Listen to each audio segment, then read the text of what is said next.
All right, I got a few tasks to do today. It's actually kind of, I mean, it's and for winter it's warm.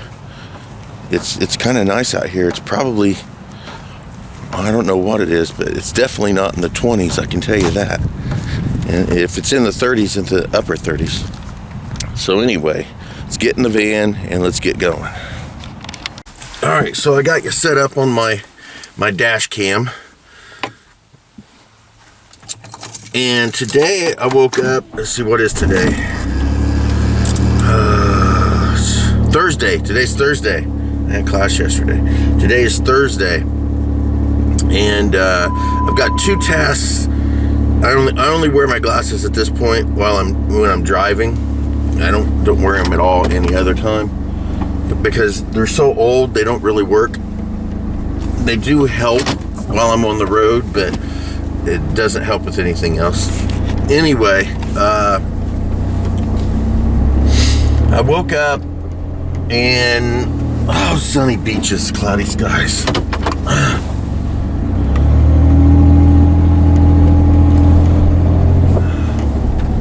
One of the tasks is to go to Michael and Jalinda's house because Michael's sick and I forgot to get him the stuff we're taking him. Hold on. All right, there we go. So anyway, Michael is sick. He's got strep. And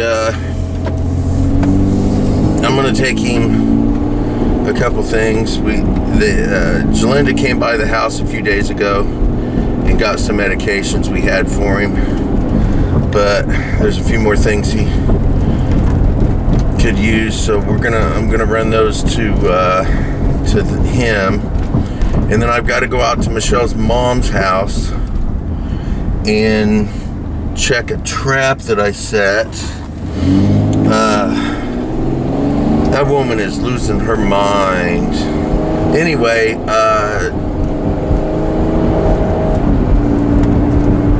she has about an acre of land outside of town that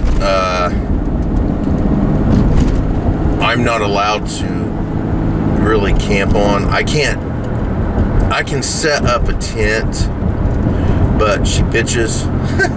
Anytime I'm out there doing anything, she bitches about it. And it can't be permanent. I can't leave it there. Even though she doesn't use an ounce of that yard or that land for anything really, I'm not allowed to leave any campsites there on her land. And I'm not allowed to have any ground-based fire pits or anything like that. Even if I set up a fire pit that's not on the ground, she freaks out. So anyway, there's some public land just off of her property, and I decided that I was going to build, I'm not even going to use these glasses, they're bothering me.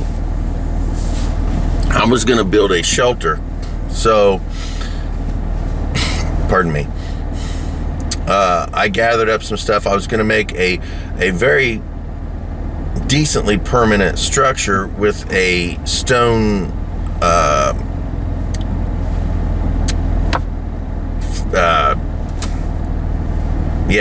pit and all that stuff. So it was gonna be really nice and very, very somewhat permanent for the way I normally build stuff. She freaked out, said I couldn't do it, and then I told her it's not on your property, and it pissed her off because it's just off of her property, and that pissed her off. And then she started claiming that there's homeless people living out there because all I did was go out into a thickety area just off of her property and cleared out all the weeds and junk that was back there. And there's a video of that on my channel. Now she swears that there's homeless people living out there. Now, that's not true. It's not even really realistically feasible, and I'll tell you why in a second. But I went and looked anyway, just to be sure. And no, there are no homeless people living in that cleared out freaking spot that I did.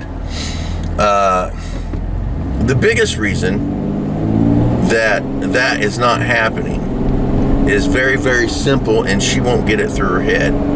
She lives too far out from town. All right, you have to go. You would have to walk from from where they hang out, the homeless being the center of town, because that's where all the resources are at. They would have to walk somewhere between 5 and 7 miles just to get to the spot. So that means 5 to 7 miles there, 5 to 7 miles back. All right. So that's 10 or more miles every day that they don't need to do if they just stayed in town. They're not going to walk that far to have a place to sleep when they are going to walk all the way back into town for their food and hangouts and whatever else they do. So I can't get it through her head. They will not go that far to look for a place to sleep. Regardless, she got it stuck in her head. There was homeless people living out there. And then finally, she decided, okay, the homeless people aren't living outside in her backyard. Then she swore, she called Michelle up and swore, and she was being deadly serious. Somebody broke into her garage, got up into her attic, and is living up in her attic. I'm like, Shirley, nobody is living in your freaking attic. Oh no, I hear them at night. They're up there, they're doing crazy stuff. I don't know what they're doing, but they're living in my attic. How'd they get there? How'd they get in your house, first of all? And then how'd they get up into your attic, and why are they hiding in your attic? What homeless person is going to break into a house that someone's living in, sneak up in your attic, and then rumble around all night and not expect to get shot? It's not going to happen. Just isn't going to happen. So anyway, she's completely convinced there's homeless people living in her attic now. We got her convinced, well, I think we got her convinced it's not a human being. And then she started swearing that there were animals up there, which could be possible. That one is possible. So I set up a trap. Hey, it's Batman. So I set up a trap to see if there is a squirrel or something up there. The trap I put up there is only going to be good for a squirrel-sized animal. If it's a chipmunk or a squirrel, we're good to go. If it's a raccoon or a possum, it's not going to fit in that trap. So I'll see. And that was 2 or 3 days ago, and no one has checked it. I got to get out there and check the trap. So I'm going to go out there after I stop off at Michael and Jalinda and Beckett's house. I'm going to go out to Shirley's and check to see if I caught her homeless person. So anyway, that's why I'm out today. I thought I would film some shit. I don't know. I don't have to film anything for my channel. I'm getting less and less enthusiastic about it. So I'm starting to get into the mood of who gives a fuck about anything, and why would I even care about anything anymore. I'm really kind of in one of those moods, and I get that way on occasion, but it generally goes away eventually. So I don't know. I'm still training. I still do my martial arts. I don't want to not do that. It's still wintertime. It's mid to late January, so we only got a couple more months, and then we should have some nice weather. I do want to get out and get that bike camper made, and I want to go out on the trail and spend a couple days out on the trail with the bike camper. So I should video that, and hopefully that would be some good experience for living the semi-quasi homeless lifestyle. I have always wanted to just pack a bag and go hang out at a homeless place for a couple weeks and just literally live the way they do. Just jump into a homeless lifestyle and just live with them in the manner they live, and have them teach me how they do things, because urban survival is not my thing.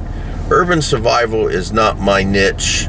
I prefer wilderness survival over urban survival, and I don't really train urban survival nearly the amount that I probably should, because urban survival is where it's going to start, and it will flow into the wilderness survival at a later date, I'm assuming, if I make it that far.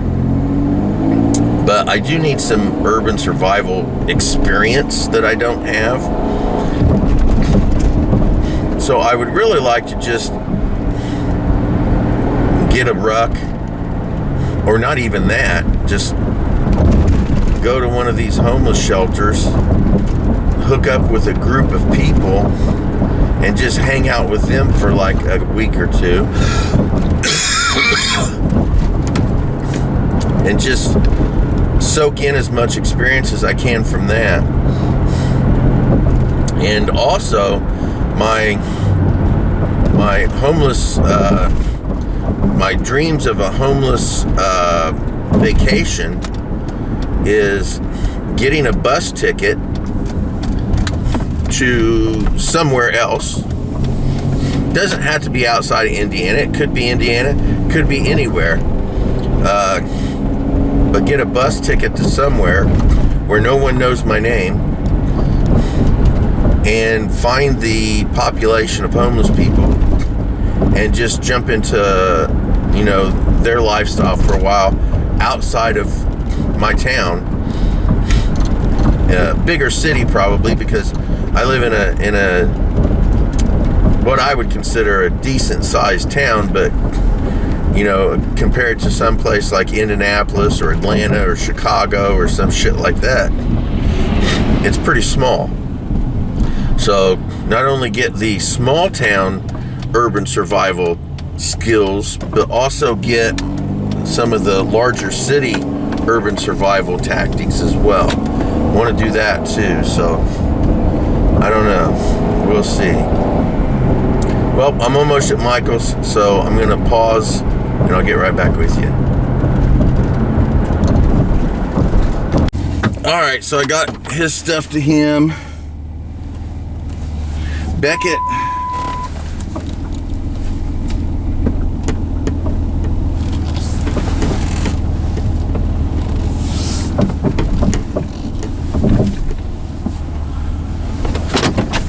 was not happy that I was leaving, but he never is. It breaks my heart because he gets so upset when I take off.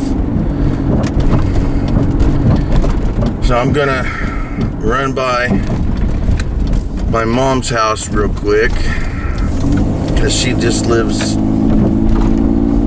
like 2 blocks away from where Michael's at.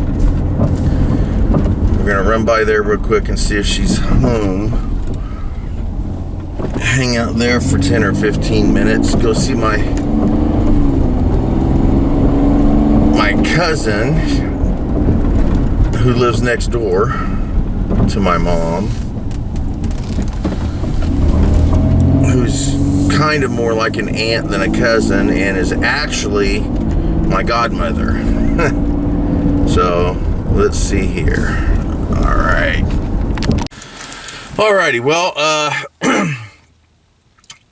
we're gonna go to a small town just outside of Kokomo called Greentown. My mom does a lot of junk shop, antique shopping, and there's one in Greentown she wants to go to, and I'm gonna go hang out with her just to have something to do today, because today is like a do-nothing day for me. So I'm gonna go do that. I'm not gonna take my camera because, one, she's alrighty. So I don't know what time I left. Not really. She doesn't want to be on camera. Doesn't want to be heard on camera. Doesn't. It's a little after 4 now. Just now leaving my mom's. So we ended up going. We went to the junk shop. It wasn't junk shop. It's considered an antique shop, which is basically just junk that someone wants to sell for more. I did find this little baby pizza cutter. I thought it was fantastic. It was only $0.25, and she ended up not paying anything for it. The guy just let her have it. So I got a little baby pizza cutter. I found an old, it looked like from the 50s, Mickey Mouse bobblehead, metal bobblehead that was from Kellogg's. Apparently Kellogg's cornflakes or whatever put it out as a promotional thing. It was $20, and she ended up buying that for Michelle, which Michelle doesn't get until Sunday, because we're coming over here for the AFC and NFC games, hopefully both, at least one. Go Ravens, go Lions. So anyway, I did stop off. She took me to Shirley's house so that I didn't have to come all the way back here and then take the van all the way back out that way, because we were closer. Greentown's decently closer to Cassville as we're coming back into town than as we came all the way here and then all the way back. So anyway, I went out there and checked the trap, and there's definitely something up in our attic. It could be a raccoon, because the squirrel trap, all the food was gone, but it was not set off, which means the raccoon could have stuck its paw in there and gotten all of the peanuts out of there without setting the trap off. I'm thinking a squirrel would have set off the trap. Plus, all of the food was gone. I mean, there wasn't even leftovers laying there. And I don't see a squirrel dragging it all off. I think it would have probably ate it right there. There was also talk of maybe it was just mice, but again, mice would have not dragged everything away. So whatever it is, did not get trapped and got all the food. So I did set up some peanut butter inside the trap. If it's a raccoon, it's not going to be able to get in there because it's a squirrel trap. I am going to go home. I am going to dig out my trail cam, and I am going to take the trail cam, a couple mice traps, and the raccoon trap, and I'm going to set all that up, and hopefully we'll have a better deal. So other than that, I'm going to head home and hopefully not forget to grab all that stuff. And if I do forget to do it when I get home, when I'm editing this video, I will say, oh yeah, I'm supposed to grab that stuff. So until then, if I don't film anymore, thank you guys for watching Bentley's Backwoods Bushcraft, and enjoy the outdoors, even if it's just your own backyard.